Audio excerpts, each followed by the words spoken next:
Hey, you all lovely and beautiful people. This is the new day, new start, and the restart with all you lovely and beautiful people. आज आम्ही खूप excited आहोत. आमच्या मायसाचं त्याचं नवीन आज नामकरण होणार आहे तिचं, आणि तिचं नाव मिसा होणार आहे. आणि ती शो स्टॉपर असणार आहे. आणि रिअली आम्ही आज खूप एक्सायटेड आहोत आणि खूप खुश आहोत. आणि बोचूमॉन काय करते ते आपण बघूया. आम्हाला आता निघायचं आहे, थोडी गडबड आहे. आणि ही आहे आमची शो स्टॉपर. हे beautiful beautiful show stopper. Wow, छान दिसते. आणि बोचू बोचू झाली का तयार? Wow, you looking beautiful. आणि मग कसं वाटतंय तुला? काय म्हणायचंय तुला आज तुझी मुलगी? मला खूपच जास्त आनंद होत आहे आणि खूपच जास्त म्हणजे इमोशन्स येत आहेत. इतके इमोशन्स येतात की मी ते एक्सप्लेन नाही करू शकत. खूप गोष्टी म्हणजे खरंच मला खूप छान वाटतं आहे. मला वाटलं नव्हतं कधीच की असा पण दिवस येईल, पण तो आला आहे and I am so happy. बाकी तर तुम्हाला कळेलच. आता आपण चाललो आहोत, आम्हाला आता पोचायचं आहे. थोडं घाईत आहोत, खडबडीत आहोत आणि बाकी तुम्हाला दिसेलच. So stay tuned with us. बाकी ह्याला तर लपवला आहे, तो जाड्याला लपवणार आहे. पण डुकऱ्याने सगळी माझी खोल केली. आणि ती गॉसिप गर्ल ती तर तिथेच असते, ती वाटच बघत असते सर्वेलन्स कॅमेरा लावून. तर तिने लगेच कॅप्चर केलं, लगेच बघितलं. आमच्या कॅमेराज व्यतिरिक्त तिचा कॅमेरा चालूच असतो आणि जे आमचा कॅमेरा कॅप्चर करत नाही ते तिचा कॅमेरा कॅप्चर करतो. आणि मग ते तुम्हाला इन्स्टाला पाहायला मिळतं. तर नक्की तुम्ही गॉसिप गर्लचं इन्स्टा बघा आणि तिथे तिने लावलेलं आहे आणि तुम्हाला खूप मजा येणार. बाकी तुम्हाला सगळं नंतरच कळेल. So let's go. I mean चला निघूया आता आपण. खूप उशीर झाला आहे. Let's go. कुठून आलं? मला वाटतं मायना येणार म्हणून तिचा डायलॉग मी आधीच बोलून टाकला. सो हॅलो, नमस्कार मंडळी. गॉसिप गर्लच्या नवीन पॉडकास्टमध्ये पुन्हा एकदा तुम्हा सर्वांचं खूप खूप आणि मनापासून स्वागत आहे. तर आज सकाळपासून मी 2-3 स्टोरीज अपलोड केल्या. जर तुम्ही बघितल्या नसतील इन्स्टाला तर नक्की बघा. खूप मस्त कॉमेडी स्टोरीज आहेत आणि तुम्हाला पण मज्जा येणार. आणि आजचं पॉडकास्ट मिक्स पॉडकास्ट असणार आहे. जसं आज ह्यांचा सगळ्यांचा मिलाप झाला होता, ठग लाईफ मिलाप, तसं आजचा आपला पॉडकास्ट पण या ठग लाईफ मिलापवर मिक्स असणार आहे. So starting with funny is useless creature on the earth. आणि त्याचा काहीही उपयोग नाही आहे, नुसता लोमत्या आहे तो, फक्त लोमत्या म्हणून राहिलेला आहे.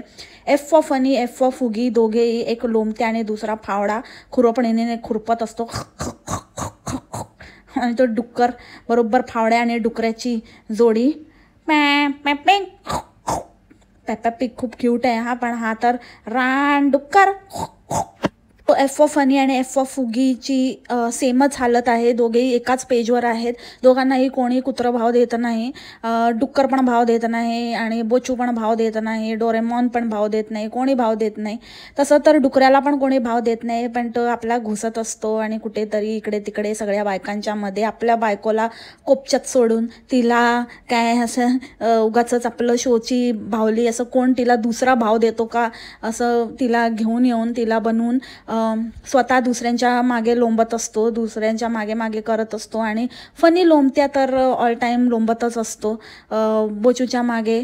तर एखाद्याला असं ते म्हणजे बोचूला असं वाटतं की बाय डिफॉल्ट फनी रूपी मूळव्याध मिळालेला आहे, तर ते असं लोंबत असतो, तसा हा लोंबत असतो तिच्या मागे. सो आज तुम्ही एक नोटीस केलं का मंडळी? बोचू अगेन एकदम चांगली हट्टी खट्टी आणि जशी पहिली होती तशीच आज एकदम दिसत होती. बागा बॉय एकदम, असं पोस्चर पण तसंच. आणि मागे तर मस्त एवढा माझा भोपळा आकाराने वाटोळा घेऊन फिरत होती. सो हे कन्फर्म आहे. पहिली गोष्ट ती बॉडी शेपर वापरते आणि दुसरी गोष्ट फिल्टर पण आजकाल आले आहेत. इन्स्टावर खूप साऱ्या रील्स आल्या आहेत की असं कसं अचानकच इन्फ्लुएन्सर्स हे सो कॉल्ड बारीक होऊ लागले आहेत आणि त्यांना फेस कट वगैरे येऊ लागला आहे, कसं काय रातोरात. तर ह्याचं काय राज आहे असे बरेचसे रील्स पण मी पाहिले. पण डेफिनेटली बोचूच्या बाबतीमध्ये हे अजिबातच झालेलं नाही आहे. कुठल्याच प्रकारचं डाएट ती करत नाही. आता आपण बघितलं की दिवाळीच्या आधी म्हणजे आता जे काही व्हिडिओज येत होते त्याच्यामध्ये ही अक्षरशः खाऊ गल्ली वगैरे जिथे जिथे जाते तिथे तिथे नुसती चरते, खाते आणि कसलं डाएट करते. काहीही डाएट नाही. ह्याच्या आधीही ती चरत होती म्हशीसारखी आणि अजूनही चरतेच आहे. फक्त ती ते बॉडी शेपर्स किंवा थोडंसं फिल्टर असं करून ते कंबाईन करून ती तसं भासवते लोकांना की ती बारीक झाली आहे. आणि ऑफकोर्स त्या थुतिकाचं प्रमोशन करायचं आहे. तिच्याकडनं पैसे वगैरे काहीतरी घेतले असतील ऑब्व्हियसली ते कोलॅबरेशनमध्ये, तर त्याच्यामुळे ती तसे काहीतरी पोस्ट टाकत असते. पण एक चाटभर पण बारीक झालेली नाही आहे. आणि दुसरी गोष्ट, तुम्ही मैनेच्या आईला पण बघितलं असेल तर ती पण चांगलीच बलदंड वाटते. सो तिने इनिशियली जो व्हिडिओ टाकला होता की अशी कशी मी अचानक बारीक झाली आणि इतकी कशी मी क्विकली वेट लॉस केलं, तर तेही खोटं होतं. त्याच्यात पण काहीतरी झोलझपाटच आहेत. तर असंच हे एकमेकांचं ढापत असतात, एकमेकांचे टॅक्टिक्स ढापत असतात, एकमेकांचं कॉन्टेंट ढापत असतात. आणि आता एकमेकांची स्टाईल किंवा बारीक दिसण्याचं वगैरे हे पण काही टेक्निक जी आहे ती पण हे ढापू लागलेले आहेत. ढापूचन एक नंबरचे ढापाडे आहेत हे. ह्यांची काही आयडेंटिटी नाही आहे. काहीही ह्यांना स्वतःचं असं युनिक असं काहीही अजिबात येत नाही. नुसते इकडचं तिकडचं सगळे सारखेच. आणि काही लोक तर म्हणजे अजिबात त्यांचं तर मासच नाही आहे अंगावर. आणि एकदम थायलंडला जाऊन एकदम शकालाका बुम बुम दिसायला लागले आहेत. एकदम थायलंडसारखेच बहुतेक ते तसेच होते. आता त्यांना ती आयडेंटिटी त्यांची रिव्हील होते. अचानक त्यांना असं वाटू लागलं किंवा आपल्याला ते कळू लागलं आहे आता की अरे हे तर सेम तसेच वाटत आहेत. एकदम शकालाका बुम बुम बुम बुम बुम बुम बुम चिक बुम बुम चिक बुम बुम चिक बुम बुम चिक बुम तसे एकदम थायलंडचे तुम्ही बघितलं असेल तर बंजिता इज लुकिंग सिमिलर. मला वाटतं फनीने त्याचं प्रोफेशन गिवअप केलेलं आहे. He is no more a doctor. आणि त्याने त्याची डिग्री पण फेकली आहे काढून. आणि बहुतेक जितके पैसे दिले होते ते टायटल लावण्याचे ते संपलेले आहेत आणि रिन्यू नाही केलं आहे वाटतं त्याने. कारण जे इन्व्हाइट ह्याने जे लावलं होतं इन्स्टाला वगैरे की ह्यांच्या मुलीचं शो स्टॉपर आणि हे येणार प्रमुख पाहुणे म्हणून, त्या इन्व्हाइटमध्ये ह्याच्या नावापुढे मिस्टर लिहिलेलं होतं. Mister funny तकाले. तकाले का म्हणते ते तुम्हाला नंतर कळेल, सांगणारच आहे मी तुम्हाला. सो मिस्टर फनी तकाले असं लिहिलं होतं त्यामध्ये. सो जर खरंच कोणी डॉक्टर असेल ना तर कितीही काही असू दे, कुठेही कितीही इन्फॉर्मल इन्व्हिटेशन असलं तरीही त्याचं जे आपण टायटल लिहितो तर ते डॉक्टरच लिहिलं जातं. मग तो कुठलाही डॉक्टर असू दे, अगदी डेंटिस्ट असू दे, डर्मॅटॉलॉजिस्ट असू दे, एनी डॉक्टर. सो ते डॉक्टरच लिहिलं जातं. असं मिस्टर मिसेस असं कुठल्याही इन्व्हाइटवरती लिहिलं जात नाही. सो ह्याला बहुतेक इन्व्हाइट करणारे पण डॉक्टर नाही मानत म्हणून याचं मिस्टर. आणि पूर्ण फियास्कोच होता, नावांचा फियास्को. सगळं म्हणजे जे आपले शो स्टॉपर आहेत त्यांची साधी नावं पण येऊ नयेत. आणि ह्यांना पण असं वाटलं नाही की एकदा खात्री करून घ्यावी की बरोबर आहे का आणि बरोबर बोलणार आहे का. कारण जी नावं उच्चारली जात होती त्याच्यावरून तर म्हणजे कोणी बघितलं नसतं तर कळलंच नसतं की नक्की कोण येत आहे आणि कोणाबद्दल बोलत आहेत. इतकं बॅड प्रोनाऊन्सिएशन होतं नावांचं आणि इतकं म्हणजे एकदम भयंकर होतं सगळं काही. सगळे असे वशिल्याचे टट्टू अक्कल नसलेले आले होते. हे वन्स अगेन प्रूव्ह झालं की त्यांनी जराही क्रॉस चेक केला नाही, जराही बस आपल्या मुलांना काहीतरी मिळालं आहे चान्स म्हणून घुसडायचा. आता सॉरी, मला मुलांबद्दल बोलायला मी शक्यतो टाळते, पण आता कॉन्टेंटच असं आहे म्हटल्यावरती मला भाग आहे बोलणं. आणि एकही मूल ते म्हणजे ती मैना सोडली, ती अकाली प्रौढ मुलगी ती सोडली तर बाकी दोघेही त्याला फिट नव्हत्या. उलट जे बाकीचे पार्टिसिपेंट्स होते ते कितीतरी टॅलेंटेड होते. ते ॲक्च्युली म्हणजे शो स्टॉपर कोण आणि म्हणजे असे शो स्टॉपर असतील तर शोला फुल स्टॉपच लागून जाईल असं एकंदरीत ते बघून वाटत होतं. म्हणजे खरंच काय पैशाचा बाजार आहे. आणि अगेन हा पण जो काही शो स्टॉपर आणि जे काही इव्हेंट आणि हे पण जे काही होतं ते पण मागून घेतलेलं होतं, पैसे देऊन केलेलं होतं. सो त्या अवॉर्डसारखंच हे काही सिलेक्शन वगैरे असं काही झालेलं नाही आहे. ह्यांनी कुठलं काही ऑडिशन किंवा कुठली लुक टेस्ट किंवा असं काहीही सबमिट केलेलं नाही आहे. उलट जे इतर मुलं येतात ते ह्या सगळ्या गोष्टी करतात आणि प्लस पैसे देतात. समथिंग मी ते स्क्रीनशॉट लावते, ते मी बघितलं होतं. सो कोणीही पार्टिसिपेट करू शकतं. जर तुमची मुलं त्या एज ग्रुपमधली असतील तर तुमची मुलंही त्यामध्ये पार्टिसिपेट करू शकतात. It's just matter of money, like you paid and you can be part of it. So हे त्या सो कॉल्ड अवॉर्डप्रमाणेच आहे. आणि इनफॅक्ट जी मुलं ॲक्च्युअल पार्टिसिपेशन करतात त्यांना खूप ग्रूम केलं जातं, त्यांना शिकवलं जातं. आणि जे पुढे ज्या मुलांना असं काहीतरी गोष्टीमध्ये पुढे जायचं आहे, करिअर करायचं आहे, तर असे मुलं त्याच्यामध्ये पार्टिसिपेट करतात आणि आईवडील ते करवतात. पण हे वशिल्याचे टट्टू इथे आलेले होते आणि ते दिसून आलं, हे कन्फर्म झालं की ह्यांच्या मुलांमध्ये काहीही टॅलेंट नाही आहे. काय होणार आहे माहिती नाही. जोपर्यंत हे अंधभक्त आहेत आणि थोडंफार यांच्या आईवडिलांचं चालतंय हे सो कॉल्ड धुणीभांडी, तोपर्यंत ठीक आहे. नंतर त्या मुलांचं भवितव्य खूप भयंकर असणार आहे जर हे असंच चालू राहिलं तर. आणि त्या मायसाला तर इतका घाणेरडा ड्रेस दिला होता, मला वाटतं सगळ्यात वर्स्ट ड्रेस तिचा होता. चड्डी दिसणं खूप मॅन्डेटरी आहे. जर स्वतःला नाही दाखवता आली तर आमच्या मुलीला चालेल. बाकीचे कदाचित नाही म्हणाले असतील की नको म्हणून थोडा बेटर असू शकतो का. पण बोची नावातच जिच्या बोचे आहे तर ते काहीही चालतं आहे तिला. ती बोलली असेल ठीक आहे माझी मुलगी कॅरी करेल, माझी मुलगी घालेल, तिला सवय आहे. कारण आम्ही तिला घरात पण असेच कपडे घालतो आणि तिला उठण्या बसण्याची शिस्त नाही आहे. सो ती आरामात तिला काही वेगळं वाटणार नाही, तिला काही असं ऑकवर्ड वाटणार नाही. तिच्यासाठी हे नेहमीचंच आहे. तर तिला तो फ्रॉक द्या. आणि असं वाटत होतं त्याच बोलीवर तिला तो ड्रेस देण्यात आलेला, तो frock whatever the so called show स्टॉपरचा ड्रेस तिला बहाल करण्यात आलेला. आणि ॲज युजल ती तशीच ठुमकत अशीच लाडत जशी चालते तशीच चालत आली आणि एकदाचं ते केलं आणि पळाली. 2 मिनटं पण तिथे पॉज नाही घेतला की थांबली नाही की एकदा आपला लुक नाही दाखवला, काही नाही.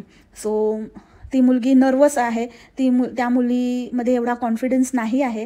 पण Bochi being Bochi and funny being funny, hey beautiful, खूप छान दिसते आणि बेस्ट दिसते, असं ज्या आईबापाला इतकं ऑब्सेशन आहे त्यांच्या ऑब्सेशन पायी त्या मुलीला कशामध्ये ढकलतात आणि काय काय करून घेतात. खरंच दुर्दैवी आहेत ही मुलं. मी अजिबात या मुलांना असं समजत नाही की हे खूप भाग्यशाली आहेत किंवा खूप भाग्यवान आहेत. बिलकुल नाही. ह्यांच्यासारखी दुर्दैवी मुलं नसतील. काय काय करावं लागतं आईवडिलांच्या हट्टासाठी. जनरली नॉर्मल म्हणजे आपल्यासारख्या लोकांमध्ये मुलांचे हट्ट असतात. मुलांच्या हट्टापायी आईवडिलांना काय काय करावं लागतं. आईवडील गोष्टी ॲडजस्ट करतात. बट ह्यांच्या DBSमध्ये आईवडिलांचे हट्ट असतात आणि मुलं मुलांना ते भरीस पाडतात किंवा मुलं ॲडजस्ट करतात, त्यांचे हट्ट पुरवतात. So this is a sad reality of specially these जे बडा चढाके आणि पैशाचा माज असणारे जे DBSवाले आहेत, ही ह्यांची रियालिटी आहे.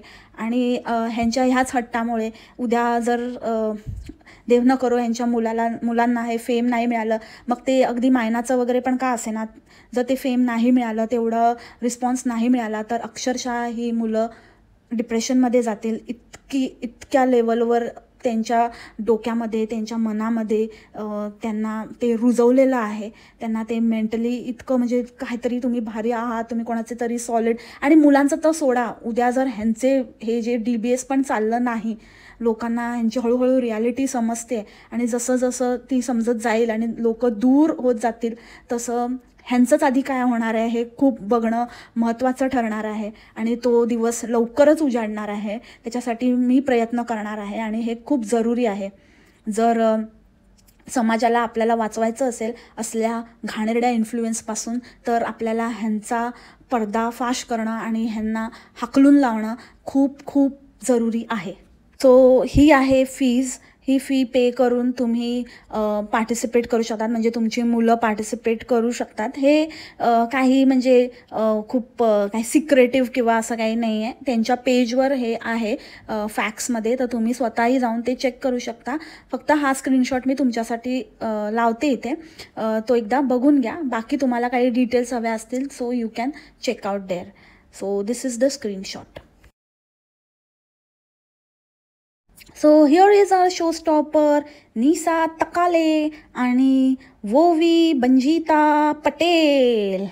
પટેલભાઈ કેમ છો? અમે તો ખબર જ નથી. હા, તમારો નામ પટેલ છે.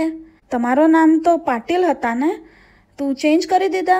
हां, पटेल पाटील ते पटेल करी दिदा. म्हणजे बापाचं तर कुठेच ठेवलं नाही ना, बापाचं नाव ना आडनाव. आता हा पटेल भाई कोण छे?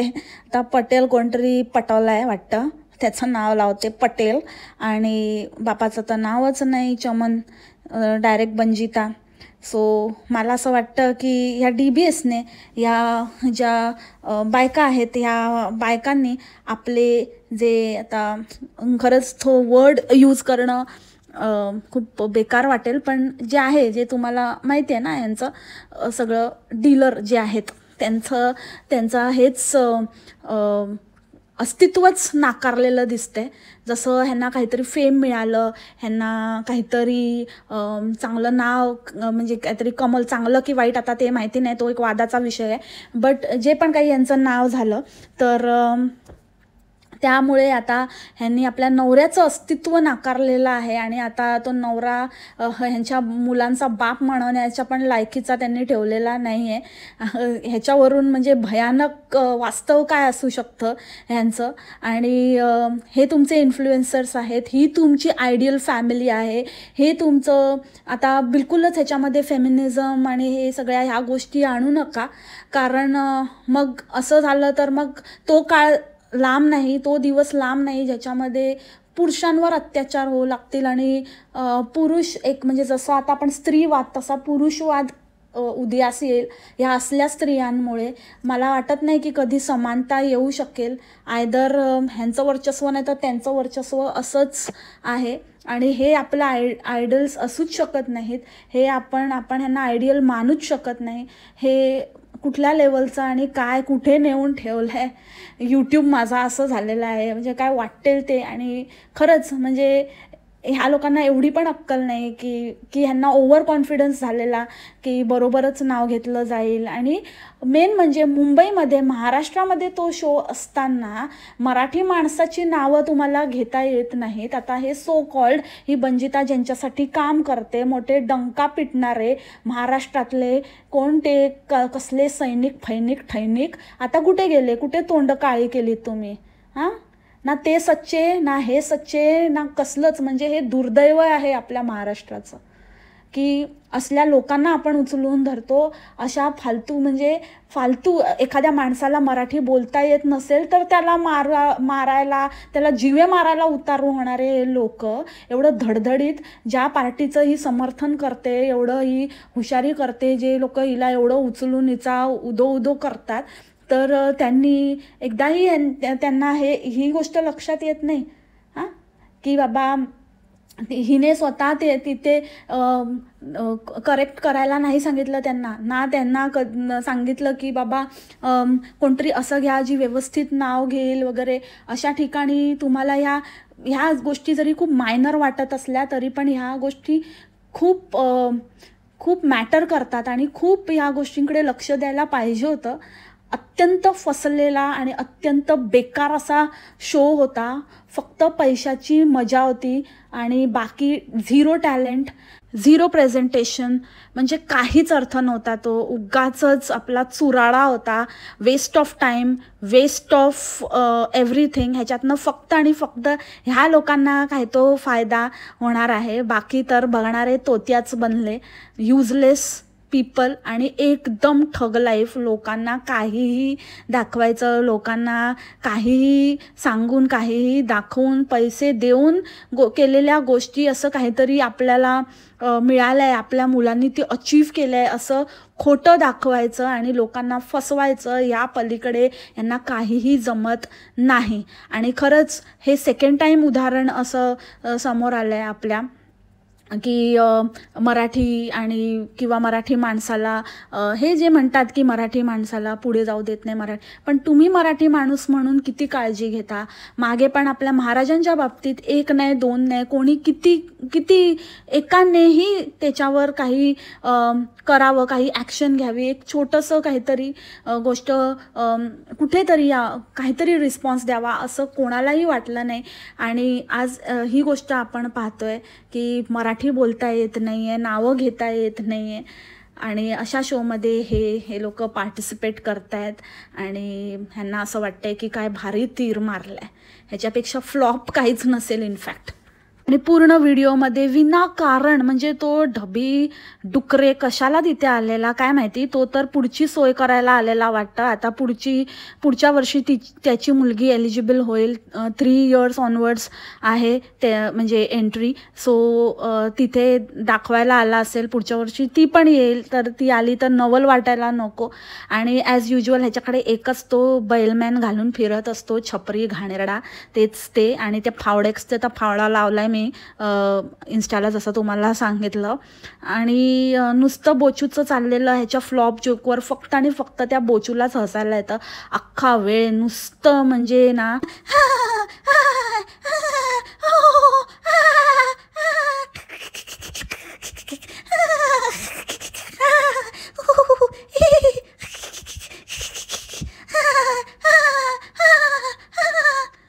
बापरे शी, म्हणजे अक्षरशः वेड लागलं या बाईला. अक्षरशः त्याला बघितलं ना पिसाळते.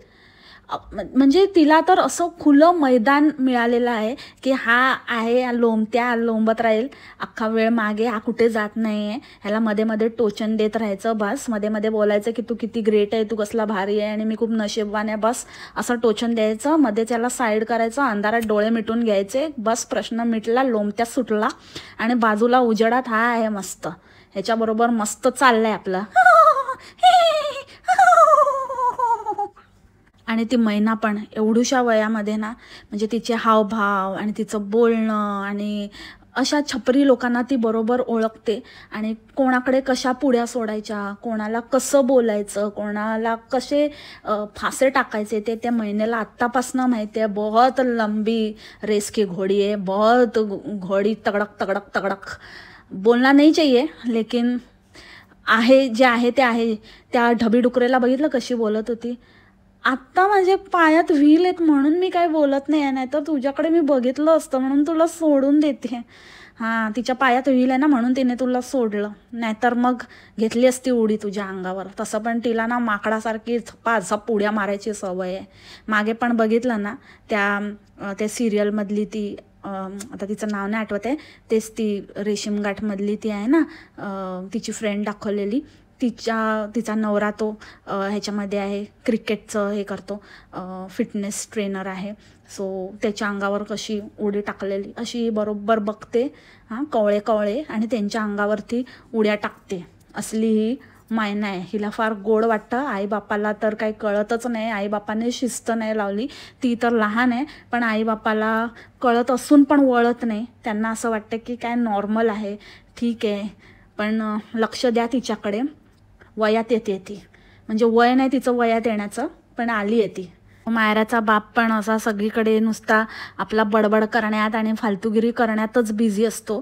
त्याचं लक्ष नाही आहे मुलीकडे. म्हणजे नको तिथे फक्त पैसा कमवायला तिला पुढे करायचं तेवढं. म्हणजे ॲक्च्युली सुरुवात त्याच्यापासूनच झाली आहे. फ्रँकली स्पीकिंग जर तुम्ही बघितलं तर मायनाची आई आणि मायना या दोघांनाही तो बाप एक सेमच लेखतो आणि सेमच त्या कौरवला दोघीही सारख्याच वाटतात. मुलगी कमी आणि खरंच म्हणजे ना अशा गोष्टी बघायला मिळतात, अशा गोष्टी जाणवतात ना की खूप भयंकर वाटतंय. म्हणजे असं वाटतं की ही एक दलदल आहे, हे खूप घाण आहे आणि ह्याच्यात जो अडकला ना किंवा ह्याची एक म्हणतो ना आपण जी एक लत लागली ना तर ती सोडवणं खूप मुश्किल आहे. आणि मग हे कुठल्याही थराला जातात. कळत नकळतपणे त्यांच्याकडनं काय गोष्टी होत आहेत, ते काय करतायत, त्यांच्याच मुलांवर काय परिणाम होत आहेत याचा जराही त्यांना आसभास राहत नाही. त्यांच्यासाठी हे सगळ्या गोष्टी अत्यंत नॉर्मल होऊन जातात. मुलांचं बालपण अक्षरशः हरवलेलं आहे.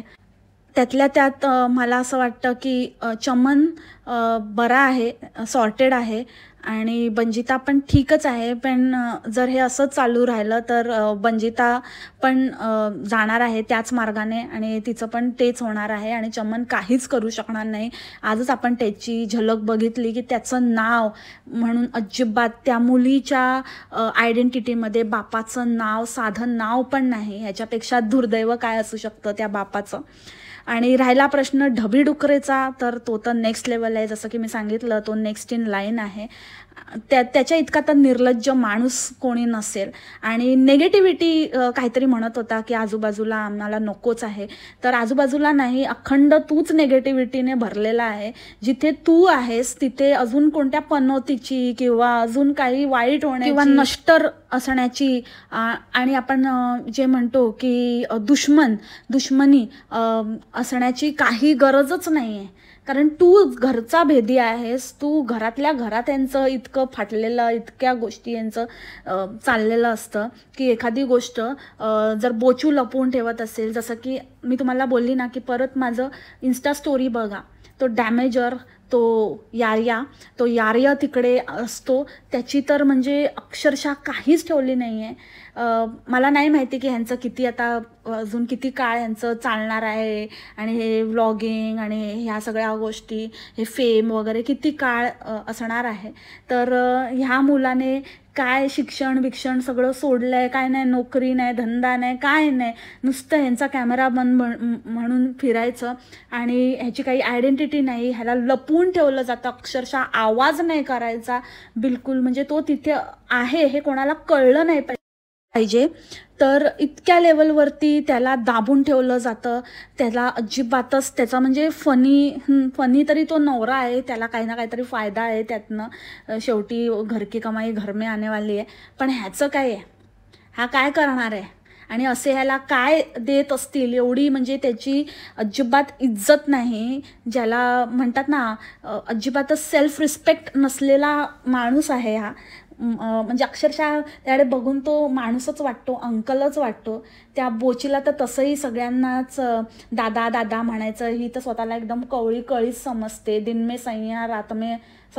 भैया रात में सैया ही स्ट्रॅटेजी फॉलो करून सगळ्यांना दादा दादा दादा बोलत असते.